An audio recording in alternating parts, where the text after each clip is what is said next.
Hey, it's Zane, welcome back. Thanks for tuning in. Appreciate you being here. And in today's video, I want to talk about why Bitcoin is your only hope. Bitcoin is the only hope, and I want to explain why in today's video. I want to explain why this is important, where we are in history, and how Bitcoin is front and center as the new digital transformation of wealth, how you can be a part of it, and all of that. Before I get into today's conversation, I just want to let you know that due to the response to my live streams on Zoom a few weeks ago, I'll be hosting them again next week. And there's 2 sessions. If you'd like to join me, just type Zoom in the comments below. I'll send you the link to register. It's a free event. 2 sessions, Wednesday night, 7 p.m. So that's Wednesday the 9th of July, 7 p.m. Australian Eastern, which is Sydney time.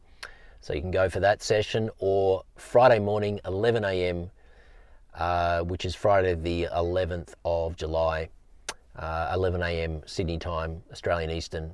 Either of those 2 sessions, just type Zoom if you'd like to join me, free event. You must register to join. I'll send you the link, you can register, and I look forward to seeing you next week. Now, let's get into today's conversation. There are 2 things that are guaranteed moving forward, and Bitcoin solves both of these big problems. And this is why Bitcoin is hope against the backdrop of these problems that are looming. Number 1, inflation is here to stay. Inflation is here to stay. Inflation is not going away. If you think that inflation is under control because that's what you heard on the Today Show this morning, unfortunately I can't help you. I cannot help you. Inflation is not under control. Don't believe the lies. Don't believe the bullshit. All you need to do is look at the cost of living, your grocery bill, your petrol, your rent or your mortgage, your insurances, your school fees, your daycare, whatever it might be that makes up your daily expense budget. Look at what that was 5 years ago and look at what it is today. And also look at house prices and come back to me on all of that and let me know if inflation is sitting at 3 to 4%. You and I both know that it's a complete lie. Inflation is not represented by CPI, Consumer Price Index inflation, where they manipulate the basket of goods that they essentially monitor year to year. True inflation is represented by the expansion of the money supply. And they call it quantitative easing, they call it QE, they call it monetary expansion, they call it government spending. There's a whole bunch of terms that are used in order to justify what they do.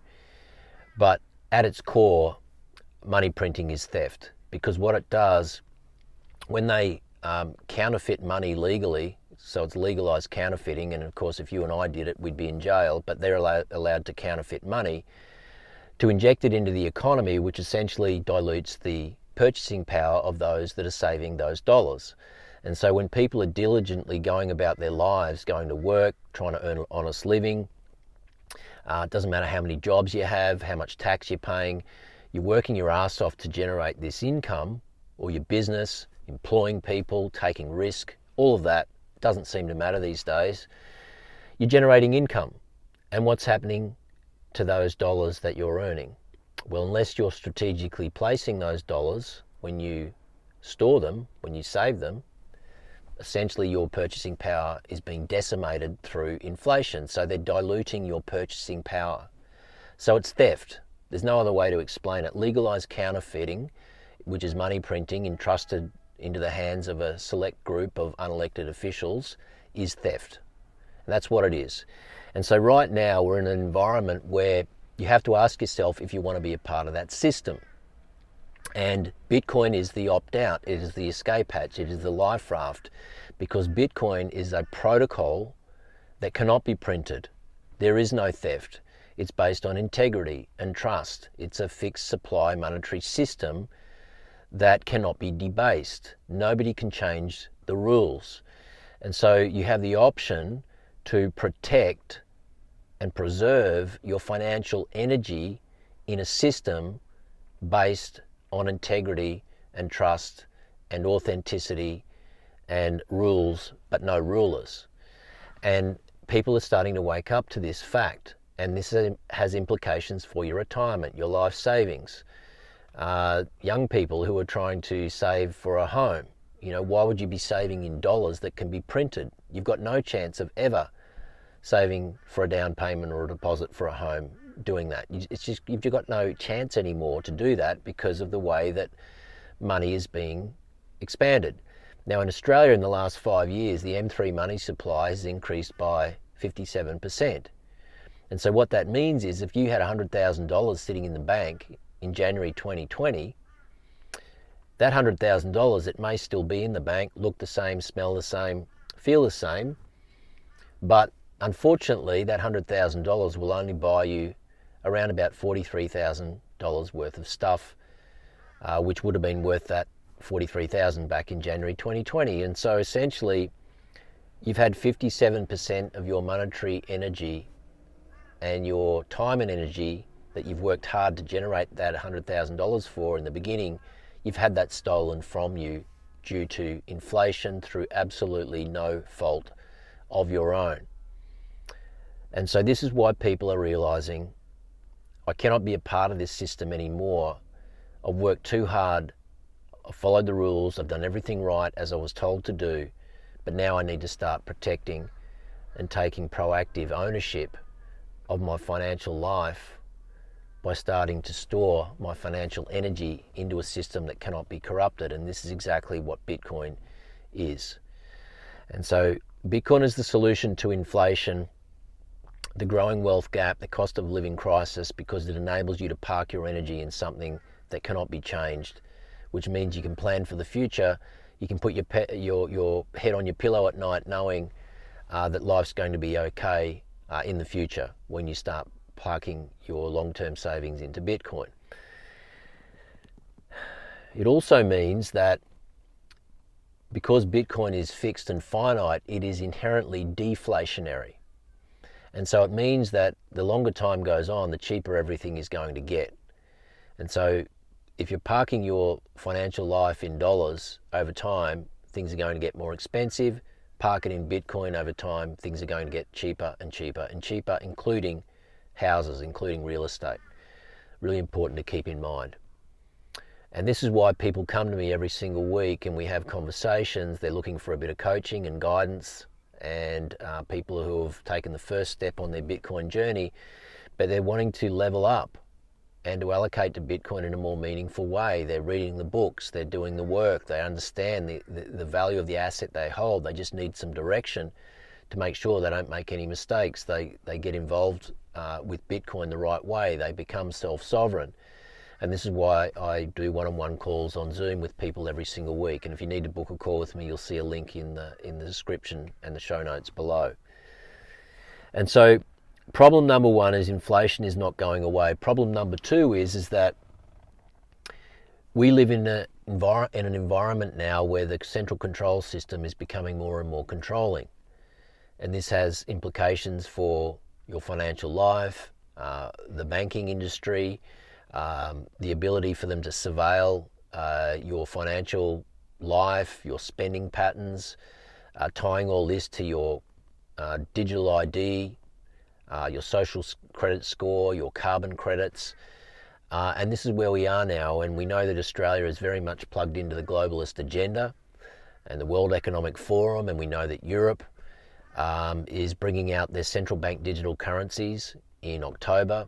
Central bank digital currencies is another term for surveillance money. We know that they've indicated that they're looking to do a strategic reallocation of savings that are stored in banks.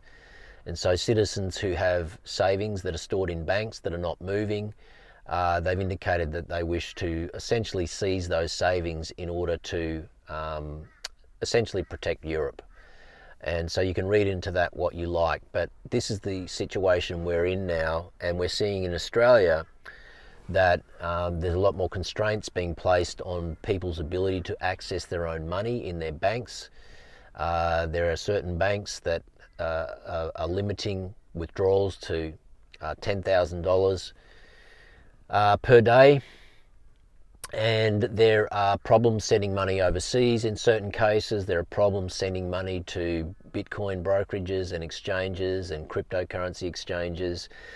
This is just an ongoing situation that we're faced with right now, and thankfully there are solutions, and I am good at guiding people in that area as well. But the thing is that this environment that we're in, this central control system, that is going to start making it more and more challenging for you to access your money in a meaningful way, the way that you should be able to do, that is going to become a problem. That is going to become a problem. And so Bitcoin gives you the opportunity to be your own bank. You don't require a bank anymore. You are your own bank. You are the head of security of your own financial life when you do it properly. When you take your Bitcoin into self-custody, when you run your own node, so important, enables you to become a part of the Bitcoin network. You contribute to its decentralization and its security. There's privacy over your transactions. Your wallet plugs into your node. It broadcasts your transactions to the Bitcoin network through your own node rather than through someone else's node. All of these things are so critical. And I speak with people again every single week who have taken the first step, and that is to get involved in Bitcoin. But unfortunately, they're just mucking around, sitting on the fence, not taking action in terms of the right self-custody setup, and in terms of, you know, running their own nodes, having a succession plan and all of those kinds of things, which are just as important if you want to be self-sovereign.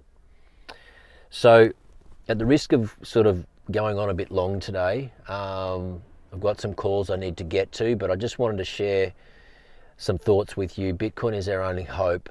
We have to understand that inflation's not going away. The central control system is going to become more and more controlling. Bitcoin is an opportunity for you to opt out. It is a life raft escape from the sinking, debt-based, fiat financial Titanic. We are at the end of a 50-year global monetary experiment known as fiat currencies, which went into overdrive in 1971 when President Nixon severed the gold promise. Since that time, currency has been backed officially by absolutely nothing other than the faith and trust that we have in the establishment, in the central bank, in the government. But thankfully, trust is starting to erode very, very rapidly. A lot of people are starting to wake up and realize that the trust has been broken, and so they need to be doing something about it. Yes, I know there are still, 95% of the population are in denial, headers in the sand, they're asleep at the wheel, all of those things. You and I can't do anything about that. All that we can do is to start taking action ourselves, to bind together with like-minded people, to stay positive, to keep stacking, to do everything right, and to realize that nothing stops this train. Bitcoin cannot be stopped. With AI coming and Bitcoin being the new value system, there's going to be an intersection within the next 3 to 5 years, I believe, and this is really highlighted in the book that I'm reading at the moment by Adam Livingston called The Great Harvest. And it's all about how AI is going to completely dismantle and render obsolete so many professions, so much of the labour force, some of them legacy professions that you would consider quite elite professions. It's going to completely disrupt them in ways that you can't imagine. And with that, we're going to see a transformation in terms of the way that people want to store their economic value. And not only that, people are not going to want to work for dollars anymore. They're not going to want to exchange their time and energy and intellectual knowledge and output for dollars that are being debased, for trustless money. They're going to want to do that with a protocol that they can trust. And so people are going to want to earn Bitcoin, Satoshis. They're going to want to exchange their value for Satoshis. We're already seeing it now.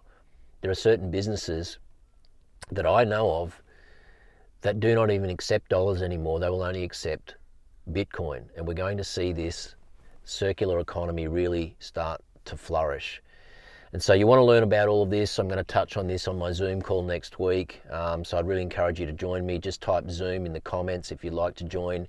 We're at a critical time in history, and you can choose to be a part of it or you can choose to ignore it. That's totally up to you. It won't make any difference to me. But the reality is, I'd encourage you, if you're interested in any way, shape or form, whether you're in Bitcoin or not in Bitcoin, it's time for all of us to level up, keep moving forward, and to really work together as a community to really build towards this digital transformation of wealth. The transformation, the transition, many say is not going to be smooth. It's going to be quite chaotic, and this is why we want to be forward thinking now, have all of our ducks in a row and make sure that we are secure. It's so important. I want to thank you for tuning in. Got to get to some calls today, but again, join me for my Zoom. If you'd like to, type Zoom and I'll send you the link. Other than that, thanks for listening. Have a great day. This is Zane signing out. Bye for now.